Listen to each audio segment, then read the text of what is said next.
Why do avoidants pull away? Well, there are two main reasons why they do this notorious behavior. The first one, and the most common, is that the relationship is going well. That it's going very well, in fact. You often had a wonderful vacation together, a holiday, or some sort of great event, great weekend. The relationship is progressing along. You might even be engaged. And suddenly, they're just pulling away from you.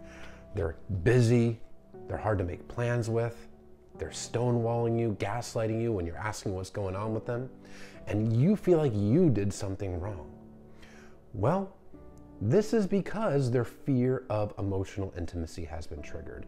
And really what that comes from is their fear of abandonment, rejection, and engulfment. These are core attachment wounds. This is because the avoidant has learned from a young age that if you rely on anybody for your emotional needs, you're going to get disappointed, rejected, and abandoned.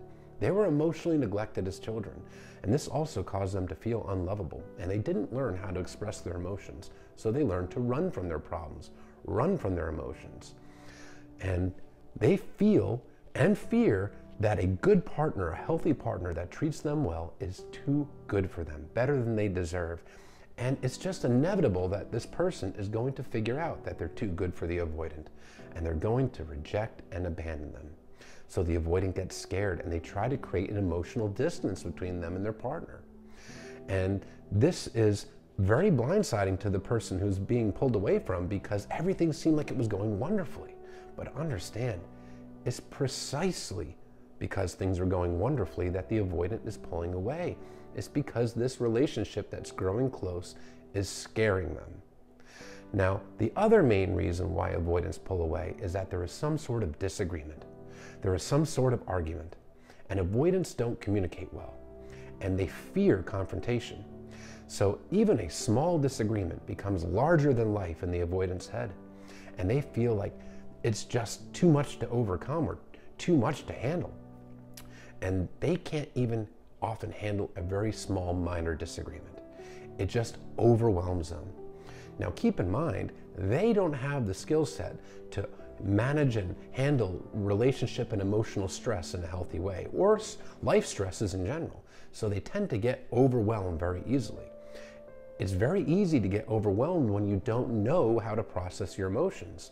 If you just run from your emotions, if you run from your problems and try to suppress them, even the smallest issue feels completely overwhelming because there's no process to actually process them. So these are the two main reasons why avoidants pull away, and both involve a lack of communication, because the avoidant doesn't communicate their wants, needs, feelings, fears at all, whether it's positive or negative about emotional intimacy, about communication, about arguments, and they really don't self-reflect. That's because self-reflection's scary. It means facing your feelings, facing your fears, taking accountability. And when you've learned to suppress your emotions your whole life, you also learn to avoid them. And that means avoiding self-reflection. So those are the two main reasons why avoidants pull away.